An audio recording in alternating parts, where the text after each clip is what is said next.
Lezi indaba zehora lesikhombisa sikwethulela zona bukhoma ikomkhulu le-SABC e-Auckland Park eGoli mukela inazi ezinohlonze kusihlwa nje. The National Director of Public Prosecutions has instructed the state to withdraw all charges, the charges of corruption and fraud against all 7 accused before court. I-NPA siwahoxisa ngokugcwele amacala abebhekene nenhloko yophiko lezomhloli uDumisani Khumalo, uDineo Mokoena kanye-ke nabanye abahlanu. The interim order does not lapse upon hearing. It lapses upon the outcome. Inkantolo yase-Western Cape igodle isinqumo esicelweni besiphuthuma se-MK Party ne-UAT abafuna imvume yokwedlulisa icala ngesinqumo sokumiswa kokuqhubeka kwekomidi elisungulelwa ukuphenya ngomengameli malungana nodaba lweplazi lakhe iPhalaphala. Ilizwe lakhiwa ngabanikazi balo. Iningizimu Afrika isingethe umhlangano wokusebenzisana phakathi kwelakuleli nelaseZimbabwe kanti omabili lamazwe sezibophezele ngokuqhubeka nokubambisana ukuqinisekisa ukuthi komnotho wamazwe omabili uthuthuka ngamandla. Ukuthola kube kwembukeli ngiyakwamukela ezindabeni zehora lesikhombisa izikunqa phambili kanti futhi ezihamba phambili ku-SABC 1 eMzansi for sure kanjalo naku-SABC lihayi igama lami linguDawud Phungula kanti uza kwethu ositolekela ngolimi lweyimpawu uSinovuyo Fihlani mbukeli ake singene kuzo ezihamba phambili kusihlwa nje.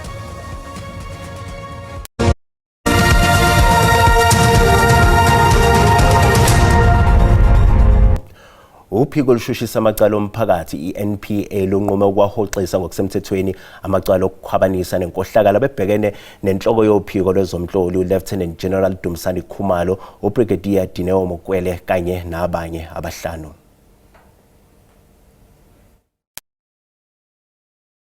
Alona besolwa nabo bavele enkantolo yemantshi yasePitoli namhlanje okuyilapha amacala bebethweswe wona ihoxiswe ngokusemthethweni. Baboshwa ngonyaka owedlule ngamacala yemene nokuqokwa kaBrigadier Dineo Mokoena esikhundleni obekunezinsolo zokuthi kwenziwa ngaphandle kokulandela imigudu efanele. It is my instruction, Your Worship, from the Office of the National Director of Public Prosecutions that the representations have been considered. Understand that we were looking at what was said at Madlanga, and we then indicated that we were going to review it anyway because Madlanga has not concluded their work. Therefore, we are mindful of the fact that they are still going to come up with recommendations and report. Ebebe ngabasolwa basamukele isinqumo sanamhlanje. Till be reviewed. Clearly, the members of IDEC have conceded to a lot, so there is governance gaps there. So we just have to look at that and see how we improve. The charges that have been put against us are withdrawn. That's what I got from the court officials. We are going to continue working, serving the people of South Africa. Kusenjalo i-NPA isiqinisekisile ukuthi sacubungula ngezinsolo zamacala abhekene nomkhuzo wamaphoyisa kuzwe lonke osamisiwe esikhundleni uJenene Fani Masemula. Inkantolo ephakeme yase-Western Cape isigodlile isinqumo esicelweni esiphuthumayo esifakwe yi-MKP ne-UAT njengoba befuna imvume yokwedlulisa-ke icala ngesinqumo senkantolo yomthethosisekelo esimiseke inqubo yekomidi lephalamende elisungulelwe ukuphenya umengameli wezwe uCyril Ramaphosa mayelana-ke nodaba lweplazi lakhe iPhalaphala. Lesicelo-ke size ngemva kokuba inkantolo yomthethosisekelo ichithe isicelo sabo sokudlulisa-ke icala ngqokuye ngasekuqaleni kwaleli sonto. MK Party kwakunye ne-UAT bafuna ukuba le nkundla ivuma isicelo sabo sokubhena kwinkundla yezibheno. Gqwetha u-Advocate Dalimpofu uthi ukucela umngeni kwengxelo yesigqeba se-Section 89 akunagalelo kwisicelo sabo kunye nesigwebo esawisiwa ile nkundla. But that's the hearing. That's completely, it's got nothing to do with when the interim order is going to lapse. The interim order does not lapse upon hearing. It lapses upon the outcome. Igqwetha likamongameli uCyril Ramaphosa lithi esi sicelo yinkcitha xesha. There's no basis for the court to hear an appeal or to grant leave for an appeal in respect of an interim order, this interim order, because there's no harm caused by it, no harm likely to be caused by it. At worst, it will be harm for a very short period. Isigwebo siza kuyiswa kusetyenziswa ubuxhaka-xhaka bale mihla. Ndinguyamkela Mtshiyo weendaba ze-SABC ePalamente.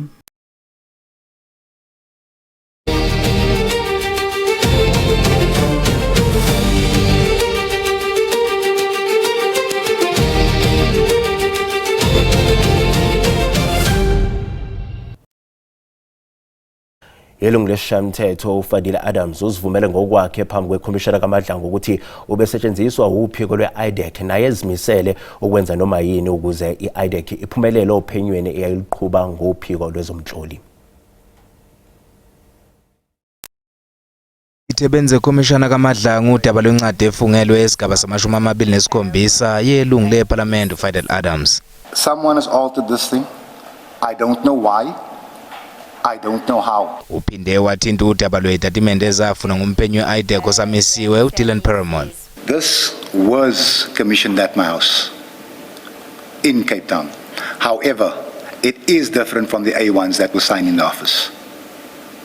You mean the supplementary affidavits that were signed during the consultation? During the consultation. As of now, Commissioners, I do not want to say anything that may jeopardize something that I have laid a criminal charge against. Kusenjalo, Komishana iphinde yalalela ubufakazi buka Lieutenant Colonel Dina Govender usolwa ngokutyalelwa nguloyo osolwa ngokuba umholi weqembu leGelekeqe uClavnak ukuba bulalo osolwa ngokuba imbangi yakhe uBevan Loftus. On Sunday, the 16th of August 2026, I received a telephone call from a known person. The importance of the call was to request me to implicate General Nkunazi in the shootings which John referred to. I have the recording of the phone call. Kudlalwe inkulumo eqoshiwe yayiphakathi kaGovender kanye nochazwe njengoMavuso Ntandane othathwa njengomunye wabasondelene noNgqongqoshe wamaphoyisa uSenzo Mchunu osamisiwe esikhundleni. uGeqa Magula nangomhlangano lapha ashayelwa khona ucingo ngomchunu wabesethi Govender uthinteke egamekweni zokudubula kwamaphoyisa atshela ikhomishana ukuthi yonke imiyalelo wayeyithola kumkhwanazi. Usotswebhu omkhulu we-ANC uMdumiseni Ntuli uthi ilungu le-Democratic Alliance eParliamente uDokotela Mark Burke kanye nenkampani yakhe iCastillo kungase kabhekane nezinsolo zobugebengu. uNtuli usevuleleke uBurke icala emaphoyiseni ngezinsolo zokwephula imithetho yezemali kulandela uphenyo lwebhange lombuso luthi-ke iCastillo kungenzeka ukuba-ke yephula-ke imithetho yokuthunyelwa nokungeniswa kwemali kuleli. I-ANC iqale ngokunyanzelisa ukuba uBurke aguzulwe njengelungu leParliamente elisebenza kwikomiti ezijongene nemali lokama ibhanki nguvimba isaqhuba nophando lwayo. When we wrote a letter to the Speaker of the National Assembly saying that we are of the view that he does not qualify to sit in the Portfolio Committee on Finance and Appropriation, the response by the Democratic Alliance, we copied that letter to them as well. The response by them was an immediate removal of Dr. Burke from the committee. That clearly communicates a message that they know, obviously, more than what you and I know about what had happened in that case and his involvement. I-DA ibisele ithe uBurke yamsusa kwikomiti ejongene nemali kunye nasembuthweni kwimibe nemali phakathi lokama ibhanki nguvimba iqhuba nophando lwayo. Kodwa i-ANC ithi lomba kufuneka ngokuphandwe zi-arhente zonyanzeliswa mthetho. There are few regulations, few acts that have been violated. One of them is the Financial Intelligence Act of the Republic of South Africa. And the second one is the National Credit Act, which has been violated. But all in all, it constitutes fraud and criminality, which must be investigated. I-DA ithe izokuphefumla kwisigqibo se-ANC sokumangalela uBurke, lo mbutho ubuthe ngaphambili ibhanki nguvimba mayiqhube nenkqubo yayo yaye akabikho bugwenxa obusele buvelile ngakwigama likaBurke. Kwindaba ze-SABC ndingumkhokeli bandla ndiseParliament. Kanti-ke kusenjalo ilungu le-MK Party eParliamente uAndile Mxitama naye usevulele uDokotela Mark Burke icala lobugebengu ngezinsolo-ke zokwephula imithetho yezimali. Kanti masihlabela phambili iNingizimu Afrika isingethe umhlangano okusebenzisana phakathi kwelakuleli nelaseZimbabwe omabili ke lamazwe azibophezele ngokuqhubeka nokubambisana ukuqinisekisa ukuthi umnotho wamazwe omabili uthuthuka ngamandla.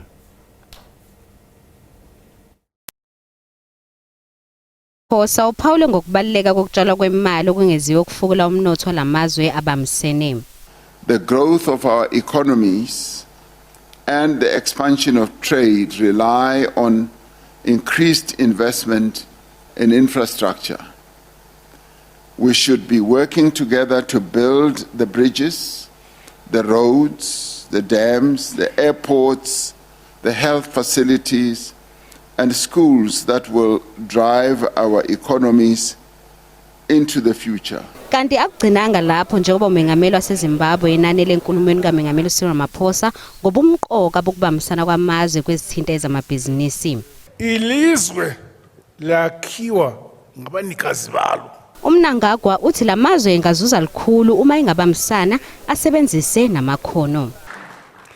This is a call to responsibility and ownership. A call to our people to use their skills, their knowledge, resources and ingenuity to build the country they want. We believe that this philosophy has relevance everywhere beyond our borders. Zimbabwe remains committed to cooperation with its neighbors, with the region, our continent and the partners across the world. Labaholi banethemba ngokuthi bazovumelana ngazwi linye kukho konke okubhungwe ngakho kulomhlangano. Mbukele sisavakashela ezitolo sizobuya ke nezinye izindaba nakanjani ngemva kwekhefu.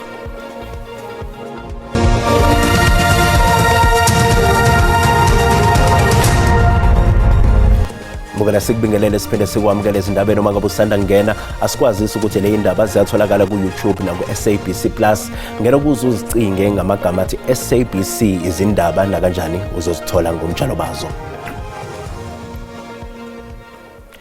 Ijaji uRatha Mokgatlengo uzokhipha isinqumo ngolesibili odabeni lokuthi uhlangothi lombuso liyavunyelwa yini ukuletha ubufakazi obusha ecaleni lokubulawa kukaSenzo Meyiwa. Sekuzonquma ijaji odabeni lokuthi buzovunyelwa yini ubufakazi obusha ufuna uhlangothi lombuso obuqukethwe ngumakhalekhukhwini obuphikisana nomncube. Abameli ke babamgalelwa baphosele inselele lobufakazi bazwakalisa ukukhathazeka ngobuqotho kanye nokuthi okuqoshwe umakhalekhukhwini kungathenjelwa yini kukho. We need the employee from the service provider. It could be Vodacom or MTN. An experienced police officer who has experience in the analysis of the cell phone data, that is the Section 205 records. So without this, my Lord, I submit with respect that it remains hearsay evidence.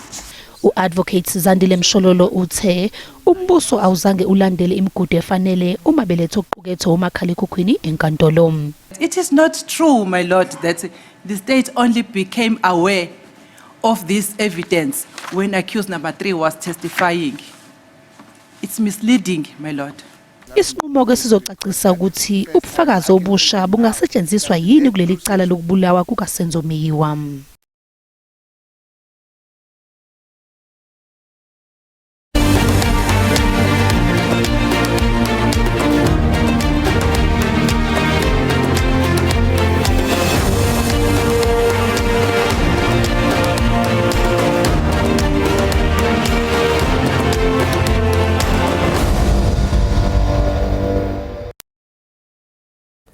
Umengameli we-MK Party uJacob Zuma ubehambele ebukhosini bamaqamatha ecofa imvaba njengoba amukele amalungu amasha angabaholi bomdabu. Amalungu obuholi be-MK Party abe nomhlangano nabaholi bomdabu baseThembuland njengoba umholi weqembu uJacob Zuma efuna amakhosi ahlinzwe ngezikhundla eziphezulu kuhulumeni. Njalo nje kuye kuthiwe ukhona ukhetho ke manje. Kodwa lolo khetho uma ulibhekile enye inhlobo wena niyabizwa nibalwe nonke into base niqeda ukubala kuthiwa hambani ke bese kuhlanganiswa eceleni ebese beshintsha ubuningi babantu ukuthi bapha abaningi. Amalunga amasha sefudukele ku-MK Party akholelwa ukuthi imiphakathi entulayo isethubeni lokubona intuthuko uma leli qembu linqoba okhethweni lohulumeni bezindawo. Ndijoyine lo mbutho ngoba ndikhangela into engaguqula ubomi belizwe. Ndijoyine umkhonto ngenxa yoba ndibona uba noko akusafani nakuqala kwi-ANC. Xa uthetha unqanda izinto ezingalunganga uye unuke umzondo. Leli qembu lithi ukhetho lohulumeni bezindawo luzoletha izinguquko e-Eastern Cape. When you talk about land dispossession and that sort of thing, a lot has to do with traditional leadership. A lot has to do with kingdoms, chieftains, and they need to take their rightful place in our society. Uzuma ukholelwa ukuthi abantu abamnyama bengabamba iqhaza libalekile ekuguquleni umbono ngokubuswa kwezwe.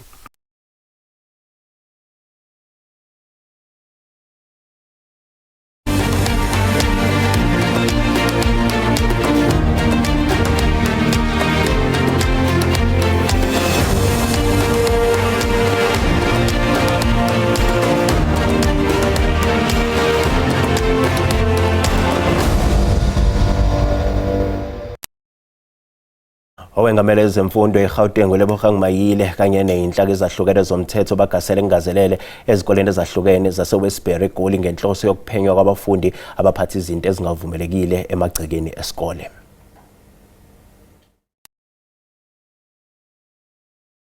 Ukuthi eWestbury Secondary abazali bakhona bayeza esikolweni every day bayenze sure ukuthi abantwana bayaseshwa before bangena eklasini. Futhi basiza ngokubheka ukuthi invigilation abantwana mababhala ama-exam ihamba kahle.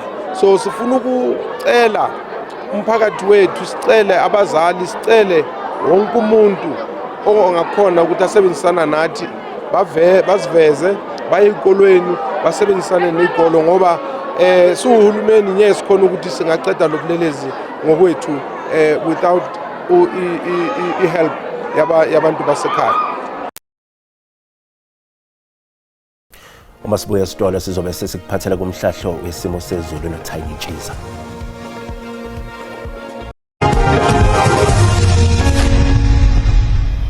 Nginibingelela babukile emakhaya mphinde nginamukele kwisimo sezulu sanamhlanje kusihlwa ake sibheke simika nje uqaphela nje mbukela imboze ngamafuku nje izulu kakhulukazi eMobekse khona ke nje wikili kaMthani kuya njalo nje sifundazweni Eastern Cape ngasho nje ukuthi phenyile ke nje izulu Mobekse khona ke nje eGauteng kanti kusasa uzoqaphela nje mbukela khona ke la nkungu ke ikhasa phansi sihamba nje iqiniseke nje khona ke sifundazweni Eastern Cape kuya njalo nje sifundazweni iWestern Cape kanti ke sixwayiso sethu ke sakusasa siphuma khona ka South African Weather Service simika nje uzoqaphela lo moya ke ovunguza ngamandla ongadalwa noba ulwandle lokuphe magagasi khona ke nje sifundazweni Eastern Cape kuye njalo nje sifundazweni iKwaZulu Natal ukhona ke nalo amoya ke ongadala wona ke nje umlilo uthanda nje uqiniseke khona ke nje eBloemfontein kanti ke amazinga okushisa kusasa kakhulukazi eMobekse khona ke nje eGoli Soweto kanti ongaziyaduma la kubuza ngempela ukuthi ngubonga ke namhlanje ebusuku ngawo nje 12 kanti ke liyashisa kusasa ngawo nje 27 shisa njalo ke nakhona nje ePretoria singawulindela nje u28 kanti masibheke nje khona ke sifundazweni eLimpopo amazinga okushisa ami kanje liyashisa eGiyani ngawo nje u31 kuye njalo nje eMusina singawulindela nje u31 masibheke nje khona ke sifundazweni eMpumalanga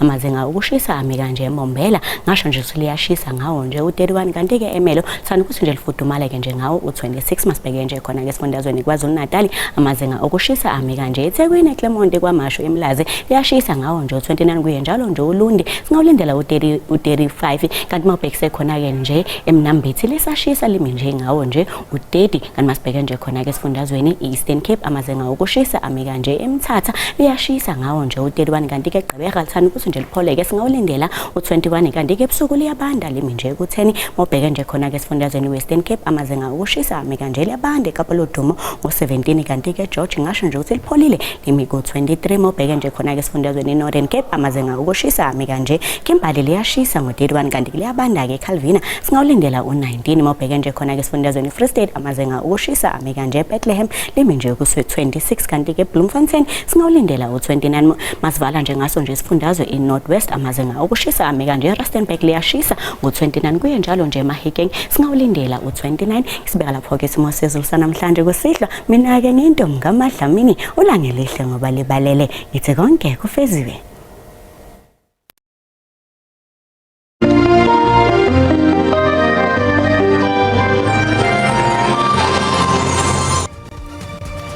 Asibonge Mantshiza mbukeli sizibeka la bese kuphathele zona namuhla kusihlwa kusasa bazobe khona ozakwethu nezindaba ngolimi lesixhosa ngamanje mbukeli usale kahle.